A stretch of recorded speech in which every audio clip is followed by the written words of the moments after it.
जीवित वाहन भगवान की जय, जीवतिया मैया की जय। आज आप सभी व्रतधारी माताएं अपने व्रत के पूर्ण फल प्राप्ति के लिए जीवित पुत्री का व्रत कथा का श्रवण करेंगी। कथा सुनने के लिए हाथ में अक्षत पुष्प और दक्षिणा रख लें। कथा पूरी होने के बाद आप हाथ में लिया हुआ द्रव्य भगवान के आगे समर्पित कर दीजिएगा। तो आइए पुत्र की लंबी आयु और सुख समृद्धि के लिए इस दुर्लभ कथा का श्रवण करते हैं।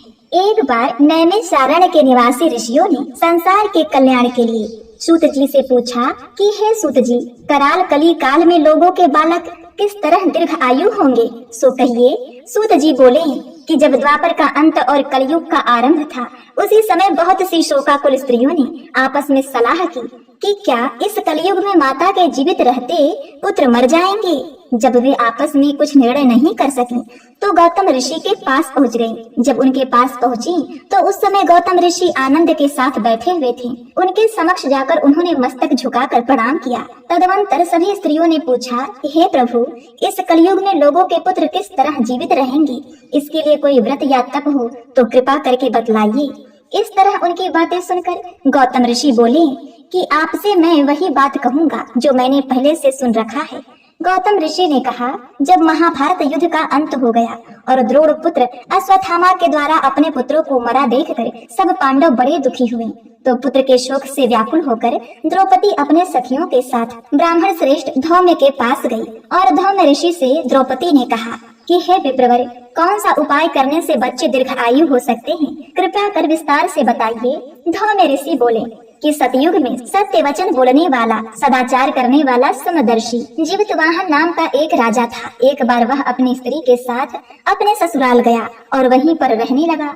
एक दिन आधी रात के समय पुत्र के शोक से व्याकुल एक स्त्री रोने लगी, क्योंकि वह अपने बेटे के दर्शन से निराश हो चुकी थी। उसका पुत्र मर चुका था। वह रोती हुई कह रही थी कि हाय, मुझ बूढ़ी माता के सामने मेरा बेटा मरा जा रहा है। उसका रुदन सुनकर राजा जीवितवाहन का तो मानो हृदय विदीर्ण हो गया। वह तत्काल उस स्त्री के पास गए और उनसे पूछा, हे माते, तुम्हारा बेटा कैसे मरा है। बूढ़ी औरत ने कहा, एक गरुड़ प्रतिदिन आकर गांव के लड़कों को खा जाता है। इस पर दयालु राजा ने कहा, हे माता, अब तुम रोना बंद करो और आनंद से यहाँ बैठ जाओ। मैं तुम्हारे बच्चे को बचाने का यत्न करता हूँ। ऐसा कहकर राजा उसी स्थान पर गए जहाँ गरुड़ आकर प्रतिदिन मांस खाया करते थे। उसी समय गरुड़ वहाँ आ गए और उस पर टूट पड़ा और उस राजा का मांस खाने लगा। जब अतिशय तेजस्वी गरुड़ ने राजा का बायां अंग खा लिया तो झटपट राजा ने अपना दाहिना अंग फेर कर गरुड़ के सामने रख दिया। यह देखकर गरुड़ जी ने कहा कि तुम कोई देवता हो, कौन हो, तुम मनुष्य तो नहीं जान पड़ते। अच्छा, अपना जन्म और कुल बताओ। पीड़ा से व्याकुल मन वाले राजा ने कहा, हे पक्षीराज, इस तरह के प्रश्न करना व्यर्थ है। तुम अपनी इच्छा भर मेरा मांस खाओ। यह सुनकर गरुड़ रुक गए और बड़े आदर से राजा के जन्म और कुल की बात पूछने लगे। राजा ने कहा कि हे गरुड़देव, मेरी माता का नाम सैब्या है और मेरे पिता का नाम शीलवाहन है। सूर्यवंश में मेरा जन्म हुआ है और जीवितवाहन मेरा नाम है। राजा की दयालुता देखकर गरुड़ ने कहा, हे महाभाग, तुम्हारे मन में जो भी अभिलाषा है, जो भी आशा हो, वह मांगो, मैं तुम्हें वरदान देता हूँ। राजा ने कहा, हे पक्षीराज, यदि आप मुझसे प्रसन्न है, मुझे वर देना चाह रहे हैं तो वर दीजिए कि आपने अब तक जिन प्राणियों को खाया है वे सब के सब जीवित हो जाएं। हे स्वामी, अब से आप यहाँ बालकों को न खाएं और कोई ऐसा उपाय करें जिससे वो प्रसन्न हो और उन्नत हो और वे बहुत दिनों तक जीवित रहें। धौम्य ऋषि ने आगे उन स्त्रियों और द्रौपदी से कहा, पक्षीराज गरुड़ राजा को वरदान देकर स्वयं अमृत के लिए नागलोक चले गए। वहाँ से अमृत लाकर उन्होंने उन मरे हुए मनुष्यों की हड्डियों पर बरसाया। ऐसा करने से सब लोग जीवित हो गए जिनको कि पहले गरुड़ ने खाया था। राजा के त्याग और गरुड़ की कृपा से वहाँ उपस्थित सभी लोगों के कष्ट दूर हो गए। उस समय राजा के शरीर की शोभा दोगुनी हो गई थी। राजा की दयालुता देखकर गरुड़ ने फिर कहा, हे राजन, मैं संसार के कल्याण के लिए तुम्हें एक और वरदान दूंगा। आज अश्विन मास कृष्ण पक्ष की सप्तमी से रहित शुभ अष्टमी तिथि है। आज ही तुमने यहाँ की प्रजा को जीवन दान दिया है। हे वत्स, अब से यह दिन ब्रह्म भाव हो गया है। जो जीवित पुत्रिका नाम से विख्यात होगा वही त्रिलोक से पूजित दुर्गा अमृत प्राप्त करने के अर्थ में जीवित पुत्रिका कहलाई है। सो इस तिथि को जो स्त्रियां उस जीवित पुत्रिका की और कुश की आकृति बनाकर तुम्हारी पूजा करेंगी तो दिनों दिन उनका सौभाग्य बढ़ेगा, वंश की ओर वंश की बढ़ोतरी होगी, उनके पुत्रों की उम्र लंबी होगी। इसमें विचार करने की आवश्यकता नहीं है। हे राजन, सप्तमी से रहित उदया तिथि की अष्टमी को व्रत करें, यानी सप्तमी विद्या जिस दिन हो उस दिन व्रत ना कर शुद्ध अष्टमी को व्रत करें और नवमी में पारण करें। यदि इस पर ध्यान ना दिया गया तो फल नष्ट हो ही जाएगा और सौभाग्य तो अवश्य नष्ट हो जाएगा। जीवित वाहन को इस तरह का वरदान देकर गरुड़ वैकुंठ धाम को चले गए और राजा भी अपने पत्नी के साथ अपने नगर को वापस चले आए। धौम्य ऋषि द्रौपदी से कहते हैं कि मैंने यह अतिशय दुर्लभ व्रत तुमको बताया है। इस व्रत को करने से बच्चे दीर्घ आयु होते हैं। हे देवी, तुम भी पूर्वोक्त विधि से इस व्रत और दुर्गा जी का पूजन करो तो तुम्हें अभिलाषित फल प्राप्त होगा। मुनिराज धौम्य की बात सुनकर द्रौपदी के हृदय में इस प्रकार का कौतूहल उत्पन्न हुआ और समस्त स्त्रियों को बुलाकर उनके साथ यह उत्तम व्रत किया। गौतम ऋषि ने कहा, यह व्रत और इसके प्रभाव को किसी एक चील ने सुन लिया और अपनी सखी सियारिन को बताया। वह कथा इस प्रकार से है। प्राचीन समय की बात है। नर्मदा नदी के किनारे एक विशाल पाकड़ का पेड़ था और उसी पेड़ पर एक चील घोंसला बनाकर रहती थी और उसी पेड़ के नीचे एक सियारिन अपनी खोह में रहा करती थी। चील और सियारिन में गहरी दोस्ती थी। वे दोनों सखियां थीं, आपस में अक्सर बातें करती थीं। प्रिय भक्तगण, वह समय सतयुग का था जब सभी जीव जंतु एक दूसरे की भाषा समझ सकते थे। पेड़ पौधे भी जीवों से बातें करते थे। ऐसे ही एक दिन की बात है। चील ने नर्मदा नदी की ओर देखा और सियारिन से कहा, बहन, आज का दिन तो कुछ खास लग रहा है। सियारिन ने पूछा, क्या खास है आज? चील ने उत्तर दिया, देखो तो नदी के किनारे बहुत भीड़ है। सियारिन ने आश्चर्य से पूछा, किस चीज की भीड़ है बहन? चील ने कहा, मुझे भी नहीं पता, लेकिन वहाँ पर बहुत से महिलाएं इकट्ठी होकर कुछ पूजा पाठ कर रही हैं। ऐसा करो, तुम जाकर देख कर आओ कि वहाँ क्या हो रहा है। तब सियारिन ने डरते हुए कहा, अरे बहन, मैं मनुष्यों के बीच में गई तो वो मुझे मारकर वहाँ से भगा देंगी। देखो, वहाँ मुझे जाने में डर लगता है। एक काम करो, तुम खुद ही चली जाओ। यह सुनकर चील खुद जाकर देखने का निर्णय लेती है। चील उड़कर नदी के किनारे पहुंची, जहां बहुत सी महिलाएं नदी में स्नान कर रही थीं और नहाने के बाद कुशा से जीवित वाहन भगवान की आकृति बनाकर वहां गोल घेरे में बैठकर पूजा पाठ कर रही थी और वहीं पर एक वृद्ध महिला बैठी हुई थी। तो चील ने उस बूढ़ी माँ से पूछा, हे माँ, यह कौन सा व्रत है जो इतनी महिलाएं नदी किनारे एकत्रित हुई हैं? उस बूढ़ी दादी ने उत्तर दिया, यह जीवित पुत्रिका का व्रत है जिसे जीवतिया कहा जाता है। इस व्रत से पुत्रों की लंबी आयु होती है और मरे हुए संतान भी जीवित हो जाते हैं। यह व्रत संतान की रक्षा के लिए किया जाता है और इससे माताओं की गोद सदा हरी भरी रहती है। यह सुनकर चील बहुत प्रसन्न हुई और उसने निर्णय लिया कि वह भी यह व्रत करेगी। वह तुरंत अपने पेड़ के पास लौटकर सियारिन को यह बात बताने लगी। सियारिन ने कहा, अगर यह व्रत इतना ही फलदायी है तो मैं भी इसे करूंगी। तब चील ने कहा, अरे बहन, तुम अपना पेट तो देखो, तुम्हारा पेट बड़ा है और मांस खाने की तुम्हें आदत है। कहीं ऐसा न हो कि तुम्हारी चटोरी जबान और मांस खाने की आदत से तुम्हारा व्रत खंडित हो जाए। सियारिन ने विश्वास दिलाया, अरे नहीं बहन, कुछ नहीं होगा। मैं उस दिन कुछ खाऊंगी पीऊंगी नहीं, मेरा विश्वास करो, मैं इस व्रत को अच्छे से कर लूंगी। इसके बाद चील रानी ने गंगा स्नान किया, व्रत रखा और अपने घोंसले में आकर बैठ गई। दूसरी ओर सियारिन ने इधर उधर घूमकर मांस खाया, हड्डियां खाई और वापस पानी पीकर अपने खोह में बिल में चली गई। रात बीत गई और जब सुबह हुई तो दोनों ने गंगा में स्नान किया और पूरा दिन उपवास रखा। शाम को सभी औरतें पूजन कर रही थीं और चील और सियारिन छिपकर कथा सुनने लगी। पंडित जी कथा सुना रहे थे और चील रानी आनंदित होकर कथा का पूरा रस ले रही थी, परंतु सियारिन कहानी के बीच में ही सो गई और पूरी कथा नहीं सुन पाई। जब कथा समाप्त हुई तो चील अपने घोंसले में लौट आई और सियारिन भी अपने खोह में लौट गई। अब उसी दिन पास के ही एक गांव में एक व्यापारी की मौत हो गई और वहां के लोग उसे अंतिम संस्कार के लिए शमशान घाट लेकर आए और उसके शव का अंतिम संस्कार किया। अब इधर उस आधे जले हुए शव की महक से सियारिन ललचाने लगी, सोचने लगी, आज तो मांस का अच्छा भोजन मिलेगा। इस तरह दिन भर की भूखी सियारिन मांस खाने की योजना बनाने लगी। सियारिन ने चील से कहा, चील बहन, क्या कर रही हो?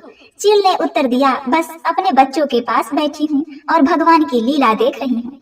कुछ देर बाद सियारिन ने फिर पूछा, चील बहन, सो गई क्या? चील ने फिर उत्तर दिया, नहीं बहन, भगवान का ध्यान कर रही हूँ। सियारिन ने चौथी बार फिर पूछा, चील बहन सो गई या जागी हो? पर चील कोई उत्तर नहीं दी और चुपचाप वह अपने घोंसले में पड़ी रही। सियारिन ने सोचा कि चील अब सो चुकी है। वह चुपके से अपने मांद से बाहर निकली, शमशान घाट की ओर चली गई, जहां उसने आधे जले हुए शव को खा लिया और कुछ हड्डी साथ ले आई और उसे भी चोरी छिपे मांद में बैठकर खाने लगी। कटकट की आवाज सुनकर चील ने कहा, अरे सियारिन बहन, तुम क्या खा रही हो? ये कटकट की आवाज कहाँ से आ रही है? तब सियारिन ने झूठ बोल दिया और कहा, अरे नहीं बहन, वो क्या है ना कि आज मैं भूखी प्यासी हूँ, इसी कारण मेरे शरीर की हड्डियाँ बोल रही हैं। जब जब करवट बदल रही हूँ तब तब मेरी हड्डी कट कट बोल रही है। प्रिय भक्तगणों, अब चील ने सियारिन के बात पर विश्वास कर लिया और सुबह होने का इंतजार करने लगी। सुबह होते ही सियारिन और चील दोनों ने गंगा में स्नान किया।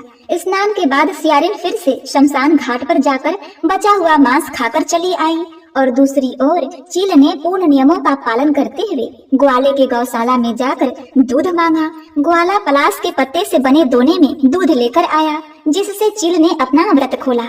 इसके बाद वह नदी किनारे गई, जहाँ महिलाओं ने जितिया का व्रत किया था। वहीं पर कुछ प्रसाद गिरा हुआ था, जिसे चील अपनी चोंच में उठाकर अपने घोंसले में ले आई और वह अपने बच्चों के साथ उसी प्रसाद को आराम से खाती पीती है। अब इसी तरह समय बीतता गया। कई वर्ष इसी प्रकार बीत गए। जब भी जितिया का व्रत आता, चील और सियारिन दोनों सखियां व्रत रखती। हर बार चील अपने व्रत को सही नियम और विधि विधान से करती, लेकिन सियारिन हर बार व्रत को खंडित कर देती, जिससे सियारिन के बच्चे अल्प आयु हुए और चील के बच्चे दीर्घ आयु हुए। समय बीतने लगा और अंत समय आने पर दोनों ने अपने प्राण त्याग दिए और उन दोनों का पुनर्जन्म हुआ। दोनों ने एक व्यापारी के घर में जुड़वा बहनों के रूप में जन्म लिया। सियारिन का नाम शीलावती और चील का नाम कपूरावती रखा गया। शीलावती बड़ी थी और कपूरावती छोटी। समय के साथ दोनों बड़ी हुई और उनके पिता ने उनके विवाह के लिए वर खोजने शुरू कर दिए। शीलावती का विवाह एक राजा के बेटे से तय हो गया और कपूरावती का विवाह मंत्री के बेटे से।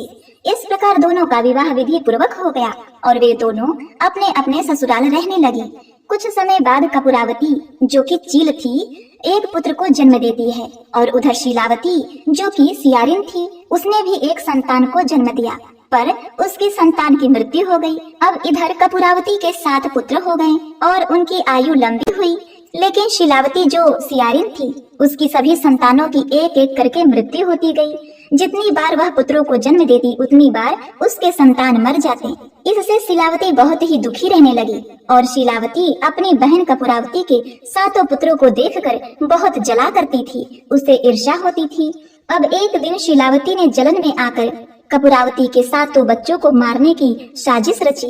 उसने सिपाहियों से कहा, कपूरावती के 7 पुत्रों को नदी में डुबाकर मार डालो। तो सिपाहियों ने कपूरावती के सारे पुत्रों को नदी में डुबोकर मार डाला, लेकिन जितिया व्रत की कृपा से वे सभी पुत्र जीवित हो गए। शीलावती ने कई बार कोशिश की, पर हर बार कपूरावती के पुत्र मरने से बच जाते और वे जीवित हो जाते। धीरे धीरे समय बीतता गया। एक दिन शीलावती ने क्रोध में आकर शीलावती अपने पति के पास गई और कहा, हे महाराज, यदि आप मेरी बातें नहीं मानेंगे, मेरे अनुसार नहीं चलेंगे, तो मैं अपनी प्राण त्याग दूंगी। तो शीलावती के पति ने कहा कि वह उसकी बात जरूर मानेगा। तो शीलावती ने कहा, मेरी बहन के 7 पुत्रों को मारकर उसके सिर मुझे दे दीजिए, तभी मैं अन्न जल ग्रहण करूंगी, नहीं तो मैं प्राण त्याग दूंगी। राजा ने सोचा, हे भगवान, यह कैसी माँ बन गई है जो दूसरों के बच्चों को मारना चाहती है। फिर भी राजा ने वचन पूरा करने के लिए कपूरावती के 7 बच्चों को जंगल में ले जाकर मार डाला और उसके सिर काटकर शीलावती अपनी पत्नी को दे दिए। शीलावती ने उन सिरों को पिटारी में बंद कर अलग अलग मोहरे बनवाए और कपूरावती के पास भिजवा दिए। तो कपूरावती नौकरों को कहती है, हे भाई, मेरे घर में जाकर रख दो, लेकिन कपूरावती ने उसे हाथ भी नहीं लगाया। उस दिन अश्विन माह कृष्ण पक्ष की सप्तमी तिथि थी और उस दिन जितिया व्रत के नहाए खाए का दिन था। अगले दिन अष्टमी को उसने उपवास रखा और अपने बच्चे की राह देखती रही, लेकिन उसके बेटे अभी तक घर लौटकर नहीं आए। उसने बहुत इंतजार किया। अष्टमी का दिन भी बीत गया। उस दिन बेचारी उपवास रखी, लेकिन उसके बेटे नहीं आए। कपूरावती बार बार अपने बेटों के बारे में सोच रही थी। बहुत रोई और चिंता करती रही, विलाप करती रही। उधर भगवान शंकर, भगवान ब्रह्मा और विष्णु जी विचार करने लगे कि जीवित वाहन को क्या हो गया है। उनके भक्तों पर इतना संकट आ गया है और अपने भक्तों के लिए वे कुछ नहीं कर रहे। अगर यह संकट आज नहीं टला और अगर कपूरावती के पुत्र जीवित नहीं हुए तो क्या कोई माँ फिर भक्ति पूर्वक इस व्रत को करेगी? यह तो अनर्थ हो जाएगा। तब तीनों भगवान जीवित वाहन भगवान के पास गए और इधर जीवित वाहन ध्यान में लीन थे। तीनों परमेश्वर ने उन्हें ध्यान से जगाया और कहा, जीवित वाहन देखिए, पृथ्वी पर आपके भक्त के साथ क्या हो रहा है। आपके भक्त के साथ अन्याय हो रहा है। जीवित वाहन तुरंत चले गए और कपूरावती के घर जाकर उसके संदूक में रखे हुए 7 सिर को ले आए और उस सिरों को जंगल में ले जाकर उसके धड़ से जोड़ दिए और उन पर अमृत जल छिड़क दिए, जिससे 7 पुत्र जीवित हो गए। 7 पुत्रों को जीवित करने के बाद भगवान जीवित वाहन स्वयं उन सबको घोड़े पर बैठा करके कपूरावती के घर ले आए। कपूरावती बहुत चिंतित थी और शाम का समय हो गया था। तभी उसके घर के दरवाजे पर आहट हुई। उसने दौड़कर दरवाजा खोला तो उसने देखा कि उसके सभी बेटे लौट आए हैं। तो बेटों ने बताया कि उन्हें राजा साहब वन में छोड़ गए थे, लेकिन अब वह लौट आए हैं। यह सुनकर कपूरावती बहुत प्रसन्न हुई और अपने पुत्रों को घर के अंदर ले आई। सुबह होते ही उसने स्नान किया और अपने पुत्रों को भी स्नान कराया। जीवित वाहन की पूजा करके और व्रत का पारण किया। उसने सोचा कि उसकी बहन ने उसके लिए क्या भेजा है। जब उसने संदूक खोलकर देखा तो उसमें सोने के गहने और हीरे जवाहरात थे। कपूरावती ने वे गहने पहन लिए। इधर शीलावती बार बार सैनिकों को भेज रही थी यह देखने के लिए कि कपूरावती कब रोएगी। तब सैनिक आए तो उन्होंने देखा कि कपूरावती और उसके परिवार के सदस्य प्रसाद खा रहे थे, खुश थे। यह देखकर सैनिकों ने आकर रानी से कहा कि कोई नहीं रो रहा है, सब हंसी खुशी प्रसाद खा रहे हैं और कपूरावती सोने के आभूषण पहनी हुई है। यह सुनकर शीलावती हैरान रह गई। उसने सोचा, मैंने उसके बेटे को मरवा दिया, फिर भी वह क्यों नहीं रो रही। अब शीलावती जो रानी थी वह खुद जाकर देखने का फैसला करती है। जब वहां पहुंची तो उसने देखा कि कपूरावती के 7 बेटे प्रसाद खा रहे थे। कपूरावती हीरे जवाहरात के गहने पहने हुए खड़ी थी। यह देखकर शीलावती चकित हो गई। वह बोली, अरे बहन, तुम्हारे पास इतना गहना कहाँ से आया? तुम तो बस एक मंत्री की पत्नी हो। कपूरावती ने कहा, अरे बहन, यह सब तुम्ही ने तो भेजा था, तुम्हारे दिए हुए गहने ही तो हैं, इसे ही तो मैंने पहने हैं। यह सब भगवान जीवित वाहन की कृपा है। और रानी ने कपूरावती से क्षमा मांगते हुए पूछा, बहन, तुम कौन सा व्रत करती हो, मुझे भी बताओ। कपूरावती ने कहा, बहन, अपने पूर्व जन्मों की याद करो। तुम पूर्व जन्म में एक सियारिन थी और मैं एक चील थी। हम दोनों ने गंगा में समाधि ली थी और अपने प्राण त्याग दिए थे और हमने उस जन्म में जितिया का व्रत किया था। शायद तुमने जितिया का व्रत खंडित कर दिया है, इसीलिए तुम्हारे कोई भी बच्चे जीवित नहीं रहते।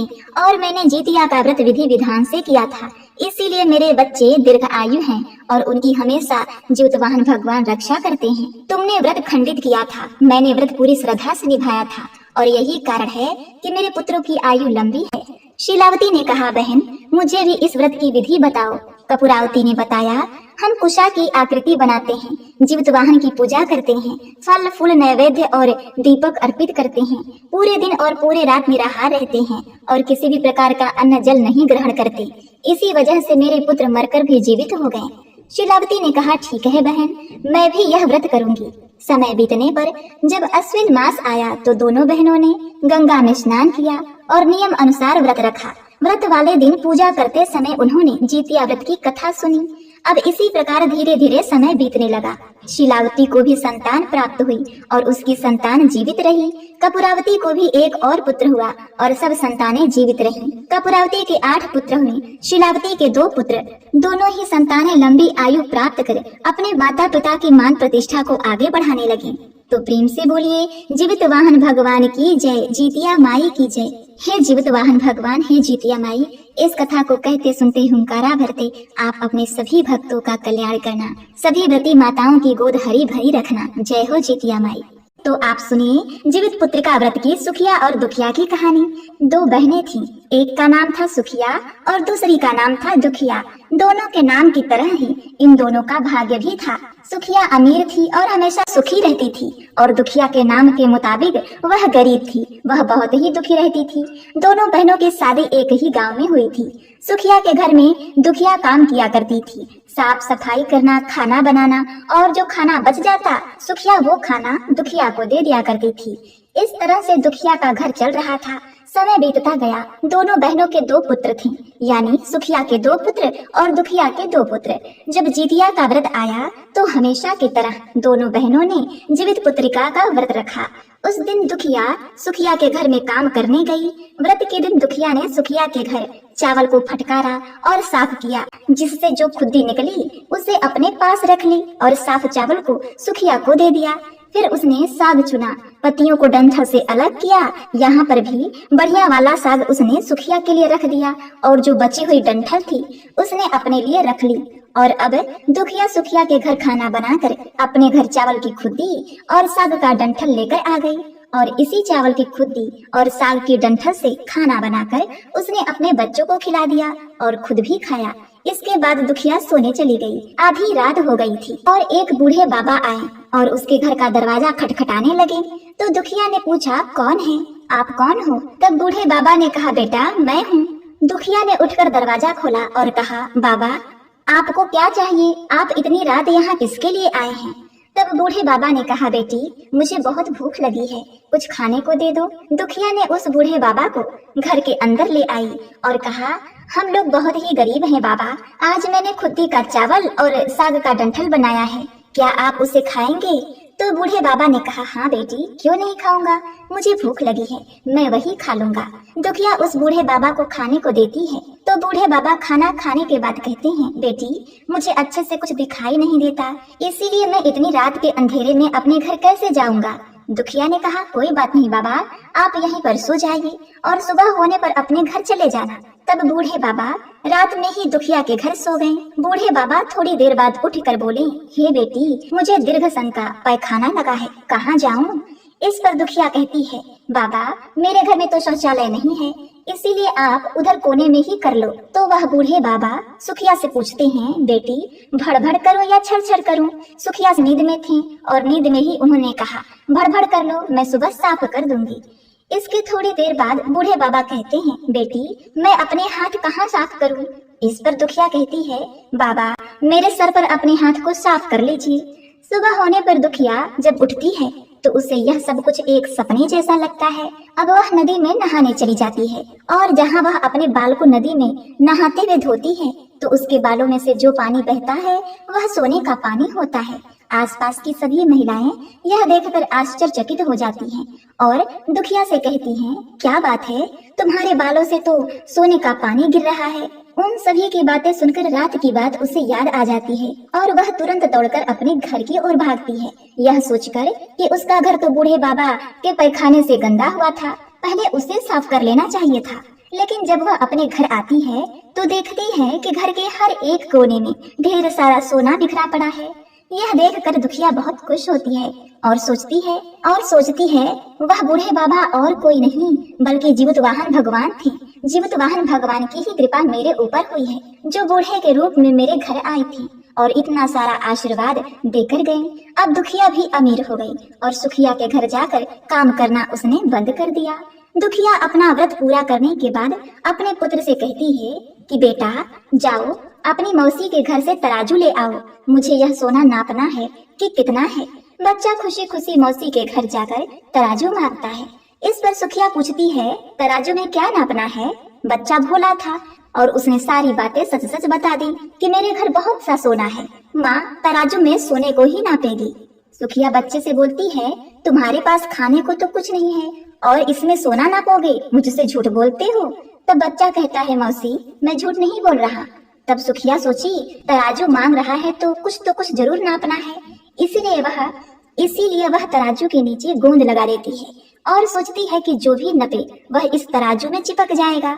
अब इधर दुखिया ने तराजू पर सोना नापा और सोने का टुकड़ा उस तराजू में चिपक गया। जब बच्चा तराजू लौटाने आया तो सुखिया ने तराजू को पलट कर देखा कि तराजू के पीछे गोंद में क्या लगा हुआ है। उसने देखा कि यह तो सोना है। यह देखकर सुखिया सोचने लगी कि दुखिया के घर में सोना कहाँ से आ गया, इसीलिए तो वह कई दिनों से काम पर नहीं आ रही है। सुखिया दुखिया के घर जाकर देखती है तो वहाँ बहुत सारा सोना होता है। और जब वह दुखिया से पूछती है कि बहन, तुम्हारे पास इतना सोना कहाँ से आया जिसे नापने के लिए तुमने तराजू मंगवाया था। दुखिया मन से सच्ची और भोली थी, इसलिए उस रात वाली सारी बात उसने अपनी बहन सुखिया को बता दी। लेकिन सुखिया का मन लालची था और उसे ईर्ष्या होने लगी कि दुखिया के पास हमसे ज्यादा धन आ गया। अब तो अगले जितिया को मैं भी खुद्दी का चावल और साग का डंठल ही बनाऊंगी। फिर अगले साल जितिया का व्रत दोनों बहनों ने रखा। सुखिया के पास सब तरह का सुख था और धन भी था, लेकिन उसके बावजूद वह जितिया के दिन चावल फटक कर अच्छा वाला चावल फेंक कर खुद्दी अपने पास रख लेती है और साग को साफ करके अच्छा वाला साग फेंक देती है और डंठल अपने पास रख लेती है और उसी को बना देती है। पूजा पाठ और खा पी करके सुखिया सोने चली जाती है और आधी रात को उसके घर में जीवित वाहन भगवान बूढ़े बाबा के रूप में आते हैं और सुखिया इधर तो उसी का इंतजार कर रही थी। उसने तुरंत दरवाजा खोल दिया और वह बूढ़े बाबा उसके घर के अंदर आ गए। बूढ़े बाबा ने कहा, बेटी मुझे बहुत भूख लगी है, खाने को कुछ दे दो। इस पर सुखिया कहती है, मैंने तो खुद्दी का चावल और डंठल का साग बनाया है, तो मैं वही दे देती हूँ। बूढ़े बाबा कहते हैं, कोई बात नहीं बेटी, दे दो, मैं खा लूंगा। सुखिया ने वही खाना परोसकर बूढ़े बाबा को दे दिया और सोने चली गई। थोड़ी देर बाद बूढ़े बाबा ने कहा, बेटी मुझे रात में दिखाई नहीं देता, मैं घर कैसे जाऊंगा। तो उसने कहा, बाबा आप यहीं सो जाओ। अब बूढ़े बाबा थोड़ी देर के बाद कहते हैं, बेटी मुझे पैखाना लगा है, कहाँ करूँ। तो सुखिया ने कहा, वहीं कोने में कर लो। इसके बाद बूढ़े बाबा फिर बोले कि भड़भड़ करूं या छड़ करूं। तो सुखिया को याद नहीं आता कि दुखिया ने क्या कहा था। तो वो बोली, हे बूढ़े बाबा छड़ कर लीजिए। बूढ़े बाबा ने कहा, बेटी मैं अपना हाथ कहाँ साफ करूं। इस पर सुखिया कहती है, मेरे सर पर हाथ साफ कर लीजिए। जब सुबह सुखिया उठती है तो पूरे घर में गंदगी फैली होती है। इसके अलावा उसके बाल में भी गंदगी लगी हुई थी। यह देखकर सुखिया बहुत दुखी हो जाती है और उसे अपनी बहन पर बड़ा क्रोध आता है। सुखिया गुस्सा होकर अपनी बहन दुखिया को बुलाती है और कहती है, तुमने मुझे झूठ कहा था, देखो मेरा पूरा घर गंदा करवा दिया तुमने। तो दुखिया बोली, तुमने क्या कहा था, भड़भड़ या छड़। तो सुखिया ने बताया, मैंने तो छड़ बोला था। यह सुनकर दुखिया बोली, तुमने यहीं पर गलती कर दी, तुम्हारे पास तो सब कुछ था, किसी भी चीज की कोई कमी नहीं थी, फिर भी तुमने लालच किया। तुम्हारे घर स्वयं जीवित वाहन भगवान भेष बदल कर आए हुए थे, किंतु फिर भी तुमने उन्हें अच्छा खाना नहीं परोसा। मेरे पास तो कुछ भी नहीं था, इसलिए मैंने उन्हें खुद्दी का चावल और डंठल की साग दिया था। लेकिन अपने घर आए भगवान का तुमने अपमान किया। तुम्हारे पास सब कुछ होने पर भी तुमने लालच किया, इसीलिए तुम्हारे साथ बुरा हुआ। अपनी बहन की बातों को सुनकर सुखिया सर पकड़कर रोने लगी और दुखिया अपने घर चली गई। इस प्रकार से जीवित वाहन भगवान ने अपनी सच्ची भक्त को दया दिखाई और लालची भक्त को सबक सिखाया। तो प्रेम से बोलिए, जीवित वाहन भगवान की जय। तो प्रिय भक्तगणों, यह थी सुखिया दुखिया की जीवित पुत्रिका व्रत की कथा। प्रिय भक्तगणों, कहा जाता है कि जब तक आरती का श्रवण न करें कथा पूर्ण नहीं होता। तो आइए जीवित वाहन भगवान के चरणों में प्रणाम करते हुए अपने बाल बच्चों की सुख समृद्धि लंबी आयु के लिए जीवित वाहन भगवान की आरती का श्रवण करते हैं। आरती जीवित वाहन जी की, प्रभु श्री जीवन दाई की। आरती जीवित वाहन जी की, प्रभु श्री जीवन दाई की। थे वो गंधर्वों के राजा, किंतु सब राजपाठ त्यागा। थे वो गंधर्वों के राजा, किंतु सब राजपाठ त्यागा। वन को गए पिता के लिए, उन्होंने सेवा सारी की। प्रभु श्री जीवन दाई की। आरती जीवित वाहन जी की, प्रभु श्री जीवन दाई की।